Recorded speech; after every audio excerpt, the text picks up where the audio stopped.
I bring before my mind's eye a scene which would imply that I am the one that I want to be, or that my friend or others are as I would like them to be. I try to confine it within the framework of the golden rule. That is, doing unto others what I would love them to do unto me, and not to go outside of that rule.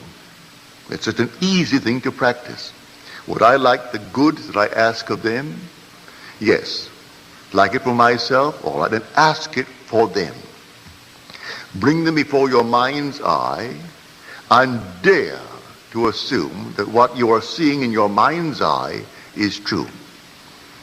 Now there is a definite technique to it, a simple technique. If I can share with you what I do, and it works, I bring them into my mind's eye and I work myself up into an emotional state. It's like a peculiar rhythm. I breathe in and breathe out and breathe in and breathe out, and suddenly I reach a certain point, and then one deep inhalation as though I'm setting it up in a time exposure before my own mind.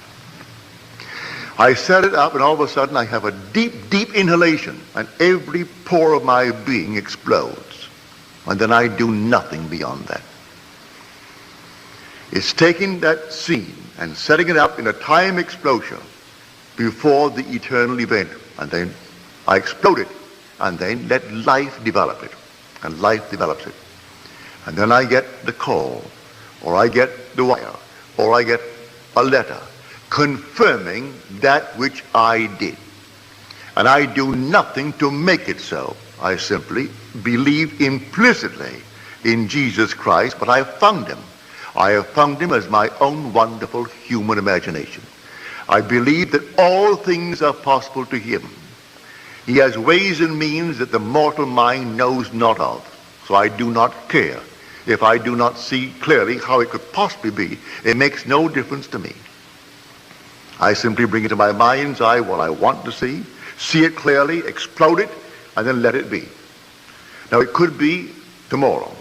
It could be a month. It could be even years. I am not concerned. I have done it, and that's all that matters as far as I'm concerned.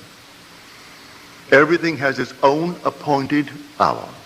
See the vision? That was my vision. The vision has its own appointed hour. It ripens. It will flower. If it be long, wait. It is sure, and it will not be late. A little chicken, 21 days. A man, 9 months. A horse, 12 months. A little lamb, 5 months. And there's a time interval between that impregnation and the actual embodiment of that state. And I do not know the time intervals. I only know that all I do it. And if that time interval is a day, well, it's a day. If it's going to be a month, let it be a month. I do not know the time intervals between my vision of you being the one that you want to be and you becoming that which I have assumed that you are. I do not know the time interval. But there are time intervals between the impregnation and the birth of that impregnation. But I tell you, it works. So I do not need to ask anyone or turn to anyone. Not that I am not saying to you, turn to me.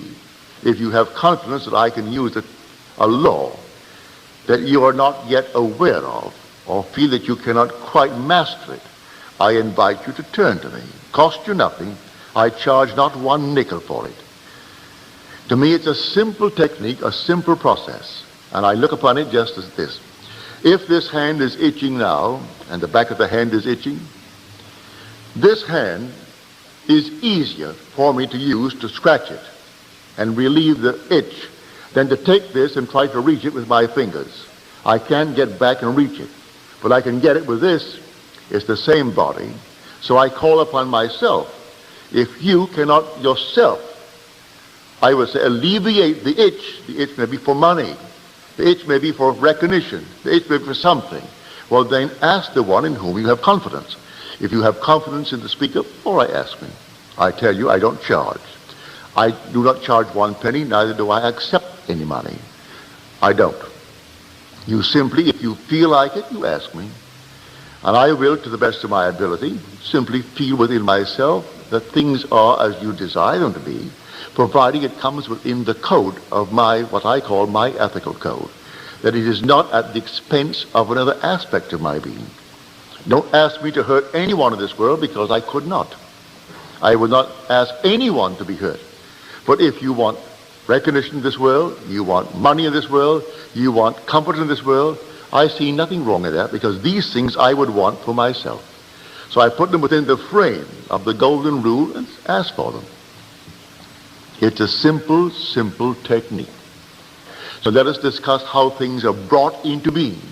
Well, how are they brought into being? By your own wonderful imaginal acts. That's how they're brought into being. Because your imagination is God. Your imagining, that is God in action. Do you know what you would love for yourself and for your loved ones in this world? Assume that you have it. And that assumption, though at the moment, is denied by your senses, denied by reason, if you persist in it, because you believe in him, it will harden into fact. And no power in the world can stop it. It can't stop it. But I can tell you the interval of time between your assumption and its hardening into fact.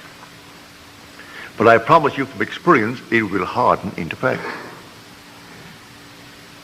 But do it in love. May I tell you? Whenever you are in doubt, do the loving thing. And you've done the right thing. If ever in doubt, ask a very simple question. Would I like it done to me? If you can answer in the affirmative, then do it. And you cannot go wrong if you use that as your guide. Now, before we go into the silence, let me once more try to explain this simple, simple technique. You will have to practice it and use your own rhythm. You don't have to be in church to do it. You can be sitting here tonight. You can be at home listening to nice music. You can be simply relaxing with a drink. It doesn't matter what you're doing and where you are, but want to do it. Get into a lovely, quiet, relaxed frame. No so-called holy attitude. Forget that. You're holy when you're in love. God is love. So you would love it for someone else. That is all that you need. That mood. Wouldn't it be wonderful if she actually had it?